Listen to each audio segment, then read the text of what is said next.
Boa noite a todos.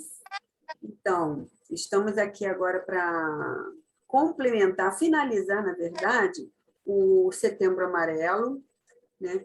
Hoje é o último dia de setembro, e nós queremos passar agora a informação, né, que a nossa irmã Georgia vai nos brindar com isso, sobre o CVV.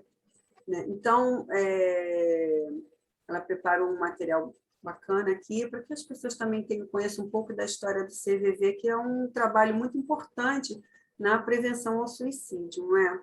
Então, vamos iniciar primeiro com a nossa prece e depois a nossa irmã Georgia vai falar para nós, tá bom? Pode fazer a prece, irmã.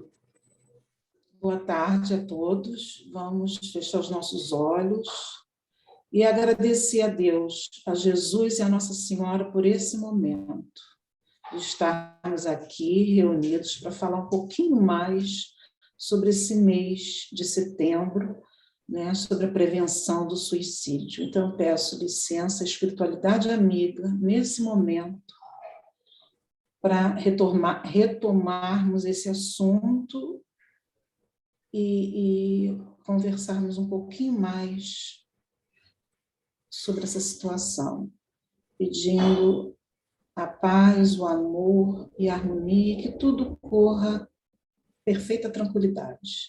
Que assim seja, graças a Deus. Graças a Deus. Vamos começar aqui com um vídeo de apresentação.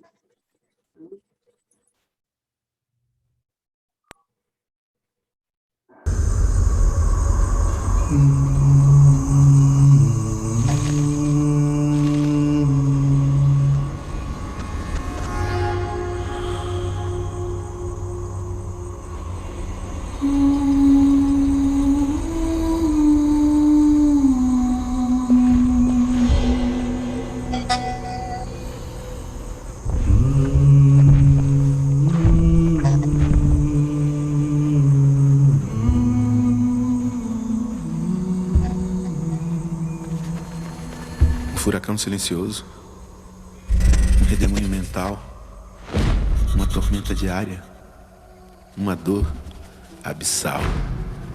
Eu te entendo e me coloco em seu lugar. Eu te vejo e posso te escutar. É difícil e pra quem não é, mas te garanto, é pior calar.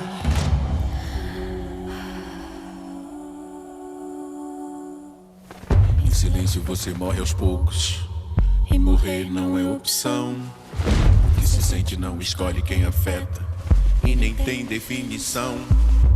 Mas vem cá, fique sabendo que tudo pode mudar. Fala, pode se abrir, que tem gente pra te escutar.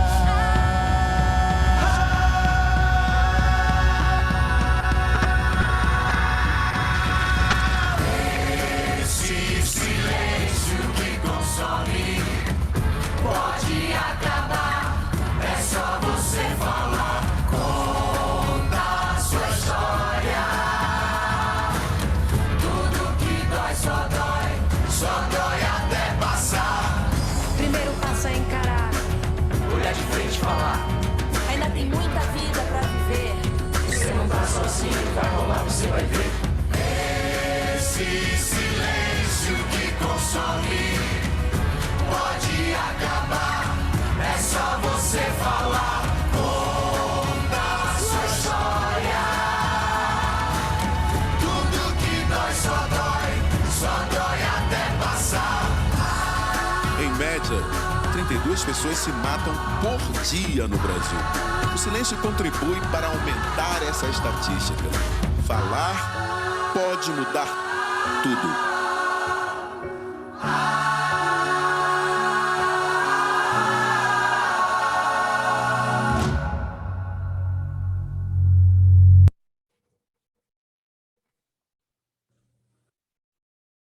É isso. Falar pode mudar tudo, né? Então, vamos falar, né, um pouquinho de como surgiu o CVV. Na década de 60, no estado de São Paulo, saía exibido em manchetes de jornais que haviam 4 suicídios por dia. E Jacques já frequentava um grupo espírita em São Paulo. Ele viu o nome dele é Jacques André Cochon. Ele foi um dos fundadores do CVV no Brasil.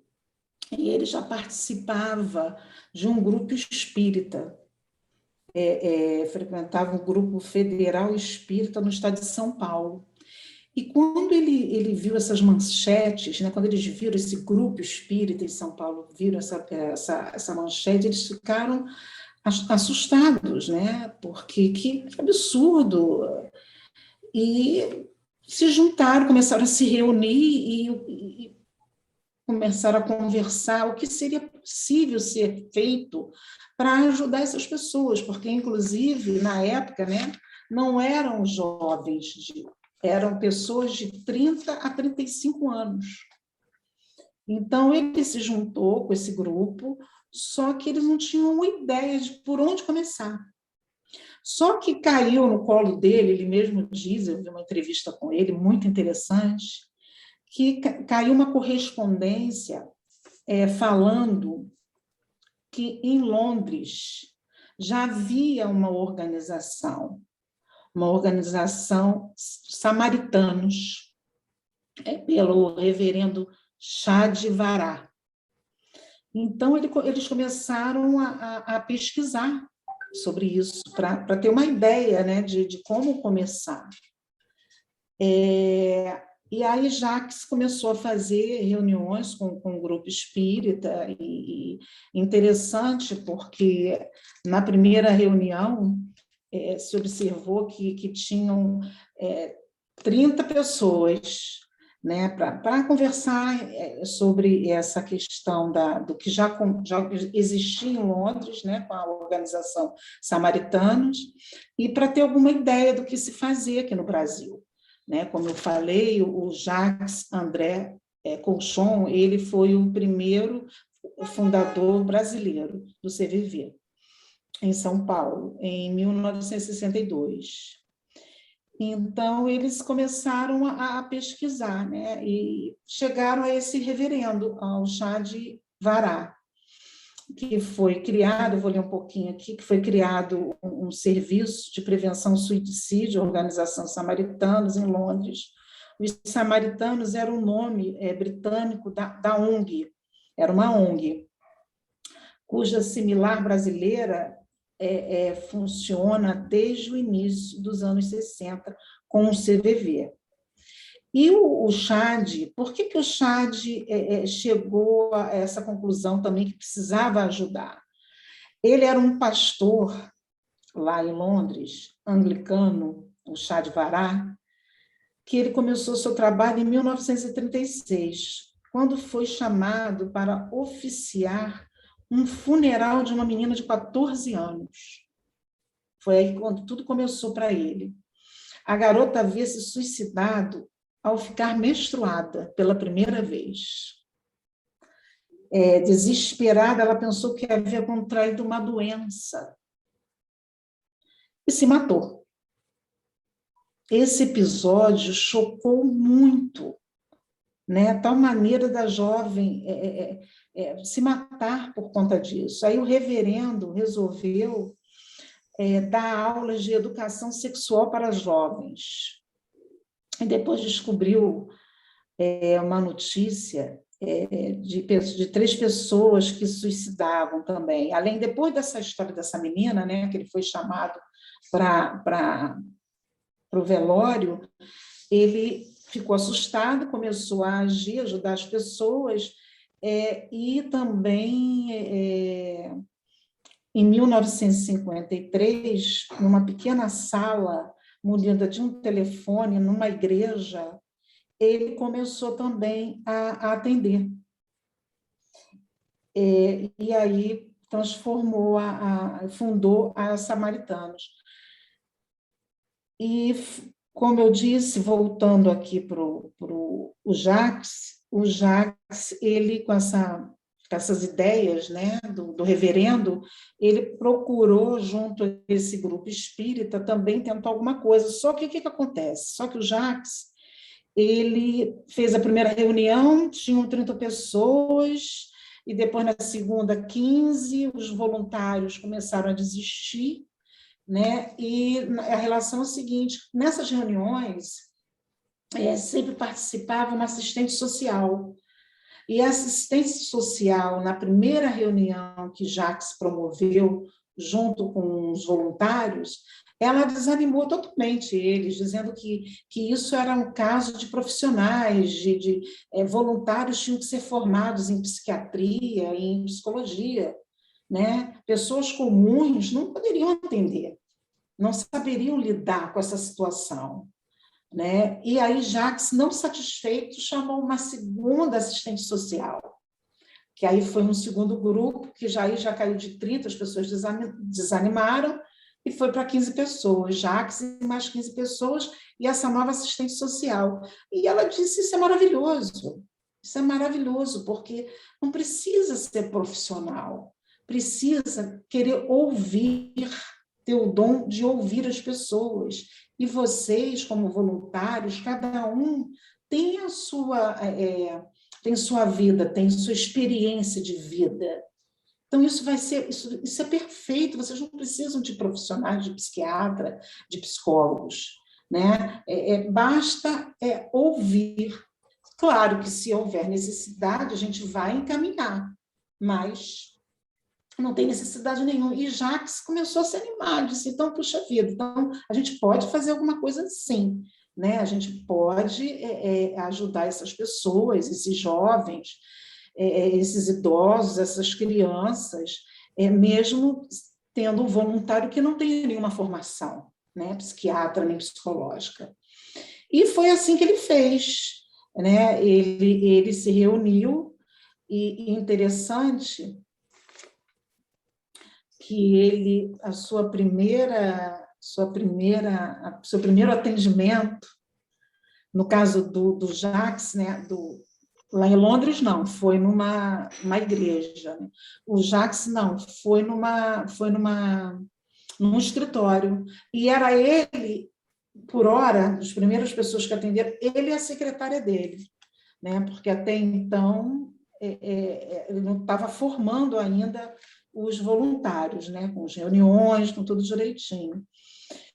E aí, esse primeiro atendimento, eu anotei aqui, deixa eu ver, gente, esse primeiro atendimento não teve nenhuma ligação.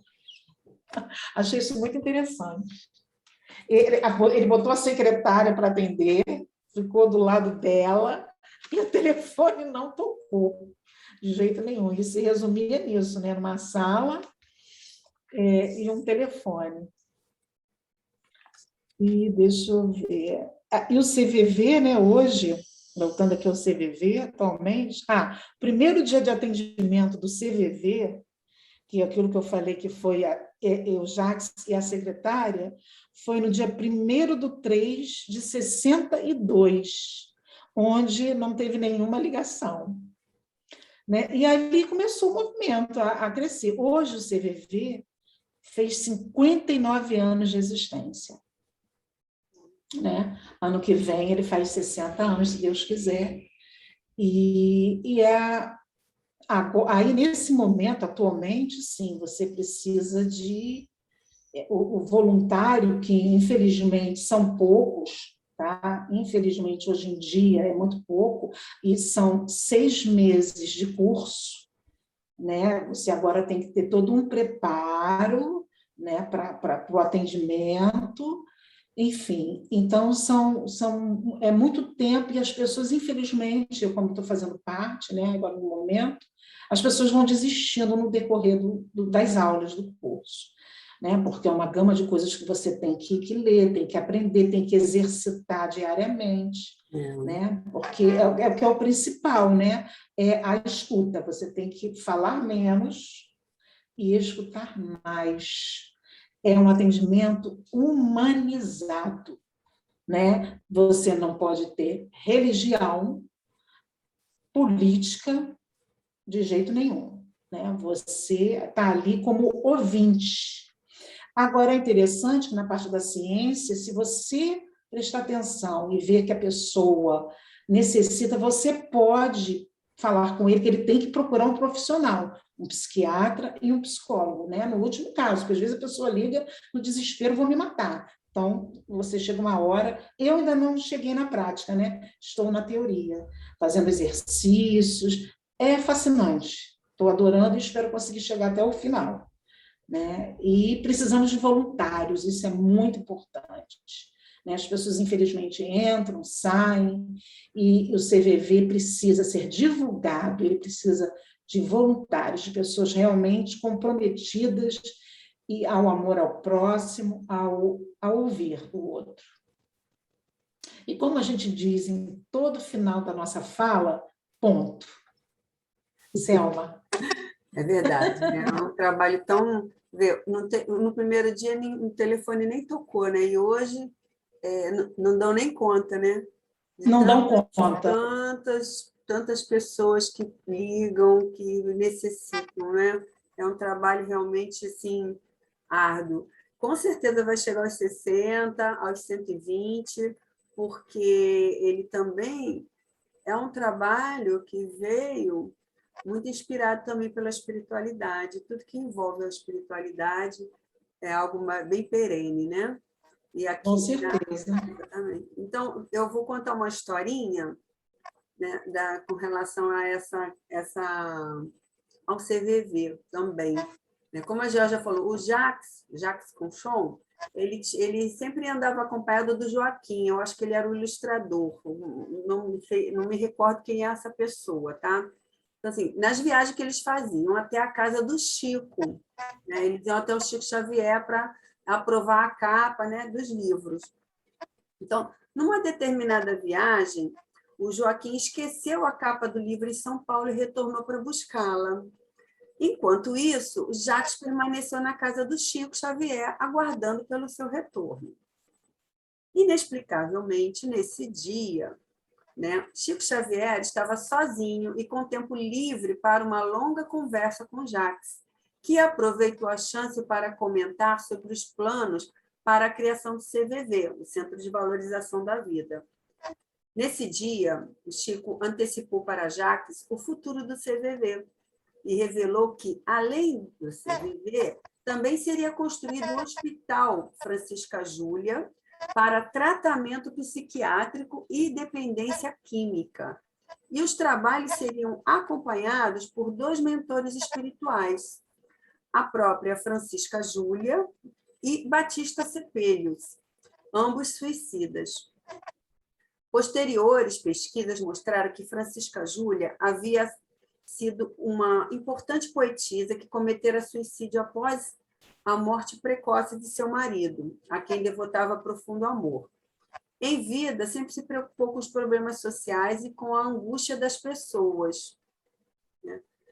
E, nascido em Cotia, o mulato Batista Cepelius teve a educação e a carreira proporcionada por Francisco de Assis Peixoto Gomide, político influente na nova era republicana paulista. Quando o Batista anunciou de se casar com Sofia, uma das filhas de Gomide, o pai da moça se trancou com ela num cômodo da casa e a matou com um tiro no peito, matando-se em seguida. O poeta Batista Cepelius era também filho de Gomide, de uma relação que tivera aos 23 anos. Então, por isso que ele não podia permitir que os irmãos se casassem, né?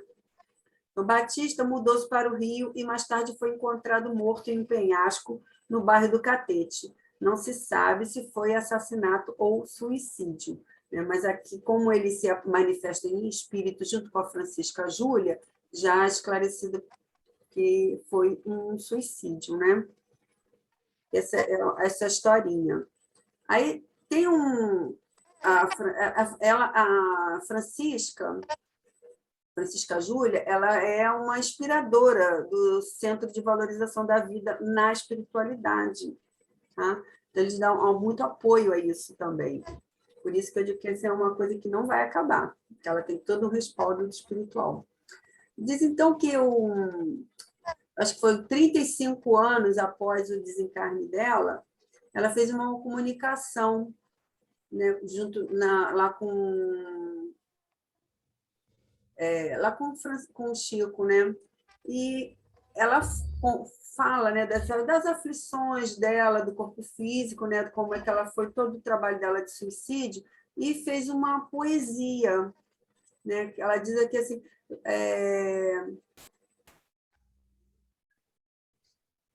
ela diz que é um expressivo apelo, essa poesia. Eu vou recitar para vocês. Lutai. Por mais vos fira o sonho, a rajada violenta do temporal de fel que enlouquece e vergasta, suportai, com denodo, quer dizer, que com coragem, a fúria iconoclasta e o granizo cruel da lúrica tormenta. Carreia a dor consigo, a beleza opulenta da verdade suprema, eternamente casta. Recebei-lhe o aguilhão que nos lacera e arrasta, ouvindo a voz da fé que vos guarda e apacenta. De alma erguida ao Senhor, varai a sombra fria. Por mais horrenda noite, há sempre um novo dia. Ao calor da esperança, a luz que nos enleva. A aflição sem revolta é paz que nos redime. Não ouvideis na cruz redentora e sublime que a fuga para a morte é um salto para a treva. Ela fez isso como um alerta também para aqueles que pensam também em suicídio. Então, esse aqui é o nosso fechamento, né, do mês de Setembro Amarelo, com relação à prevenção ao suicídio, que vale de alerta. Nós temos aí todos esses recursos espirituais, não espirituais, que as pessoas nem todos... né, nós sabemos que o CVV não fala em espiritualidade, né, mas tem que falar para tocar na alma da pessoa, né? Então, é um trabalho muito válido, né, e deve ser respeitado e enfatizado, divulgado sempre, não é, Ju? Né, sim, com certeza. Exatamente. 188. 188, exatamente. 188. É um número bem fácil, né? 188, só isso. Né? 188. 188. Exatamente. Então, esse é o nosso recado, finalizando o nosso mês de setembro, mas Setembro Amarelo é apenas um mês para se enfatizar uma campanha, mas a campanha do suicídio ela deve ser 365 dias. Né? Com certeza. Tá? Então, agradecemos aqui, né, pela participação de todas. Vamos dar encerramento, fazendo a nossa prece. Uma prece de gratidão a Deus, a Jesus e a Maria Santíssima, por todas essas oportunidades que nos foram dadas aqui nos nossos estudos, né? Pelo apoio, pela luz e pela inspiração que Jesus sempre nos dedica. Nossa Mãe Maria, que também é uma trabalhadora incansável, fundadora do Hospital de Maria de Nazaré, na espiritualidade, que ajuda os suicidas, todo apoio para eles. Então, que sejamos sempre todos muito abençoados, revejam sempre nossos conceitos, possamos seguir Jesus e trabalhar sempre, que o trabalho sempre dignifica e nos dá sentido, razão para viver. Que assim seja. Assim seja, graças a Deus. Graças a Deus. Uma boa noite a todos, agradecemos. Sim, fiquem com Jesus. Boa noite.